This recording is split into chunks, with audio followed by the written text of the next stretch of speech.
Okay, go. Okay. So I have some questions about Israel first. But I'd like to get I mean the state of Israel. Eretz Israel. I mean the idea of Israel. Yes. The idea of Eretz Israel. Okay. I think the state of Israel, if that's included in it, then yes. But my question, but I'd actually like to get some personal context first and understand what how you were raised with the concept of Israel, like in your family and in Brighton Beach and. I mean, I would say that my family was a family of Zionists. They were very. What did that mean? What it meant to me, looking at my parents, for example, that they were always very concerned about Israel. The news from Israel was very high on the list of things that were important to them. They wouldn't miss listening to Abba Eban speaking in the United Nations, even though I can't imagine they could understand what he was saying. I mean, my parents were not native English speakers. I think even native English speakers might have had some difficulty with Abba Eban. So that the feeling in the house was that Israel is of great concern to all of us. And I think that's what Zionism was. They certainly were not planning on aliya or doing something radical and rash. They left that to their children, who did things that were a little rash. Were they supportive in that? They thought that it was. My parents were the type who felt that the time will never come. Like, there is a time to go on Aliyah, but it'll probably never come because you first have to do this degree and that degree and get this kind of competence and some other kind of competence, and by that time you go to the old age home in Israel.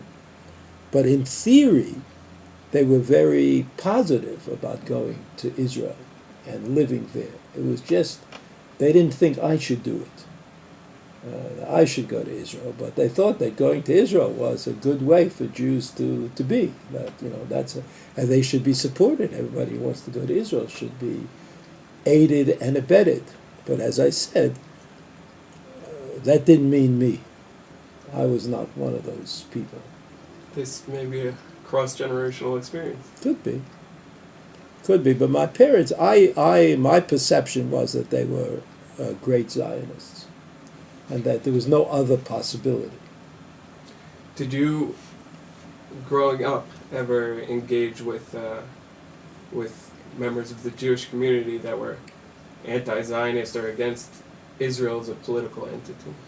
I never met anybody who was anti-Israel or anti-Zionist. I grew up in Brighton Beach, a neighborhood of 100,000 Jews. Everybody over the age of 40 spoke Yiddish. I mean, spoke Yiddish to each other, spoke Yiddish better than they spoke English. I mean, the spirit and the atmosphere was very positive about Israel. They were the post-Holocaust generation. The Holocaust was very much on their minds.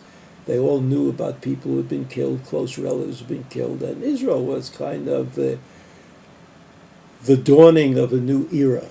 It was sort of, if not vindicating, it was at least showed that that Jewish history had not come to an end, that there was something positive to think about.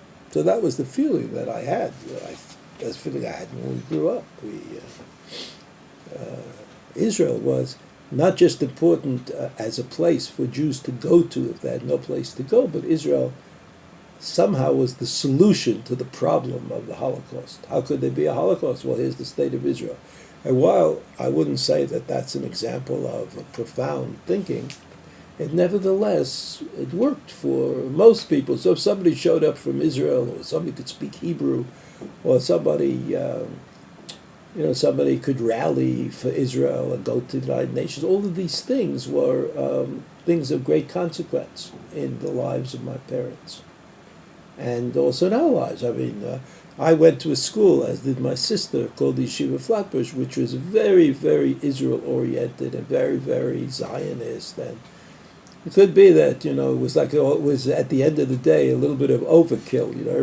Everybody was a Zionist. Everybody loved Israel. Everybody thought that these things were very, very important. So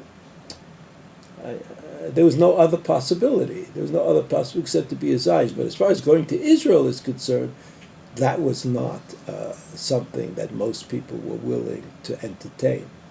Certainly not when I came to Israel in 1965. Israel was still a startup kind of country. It was different than it is today. And people were nervous about going to Israel. Only young and stupid people could see Israel as being a good solution. Leaving New York and going to Israel. I mean, I wouldn't say it's madness, but it's not. It lacks a certain reasonableness. Well, I was in Bnei Akiva, and in Bnei Akiva they pushed that very hard, and I bought into it. And I had I had charismatic teachers in Bnei Akiva. One of whom, of course, was Rabbi Meir Kahana, who was very charismatic, very definitive, had a good answer or an answer for every question or problem, knew what we should do, and that influenced many people to go and to live in Israel. Probably myself as well, even though I never agreed with his broader philosophies. And in Israel, when we were both in Israel, we would take the opportunity sometimes to fight it out, but he had an influence on me, I think. And it's hard to know exactly who influences how, but I think he had an influence. He influenced me. He was actually my madrich in the Shabbos activities that we had, and what we called it then the sniff of Bnei Akiva, which came after the word sniff came after the word ken. Ken was like the original Shomer Hadati word. And then when Shomer Hadati morphed into Bnei Akiva, so then they changed a few of the words so we would know that something happened. So Ken became Sniff. And so he was the Rosh Sniff. Rabbi Kahana, was the Rosh Sniff, and had an influence, I think, on everybody. Everybody who came was influenced, but not everybody went to Israel. But you couldn't help noticing him. But in those days, he wasn't so involved in the Jewish Defense League yet. He wasn't doing those kinds of things. So everybody was a Zionist. Everybody was a Zionist. Everybody loved Israel. Everybody thought about going to Israel, but in actual fact, nobody did. I mean, the numbers were very small. That's what I mean to say.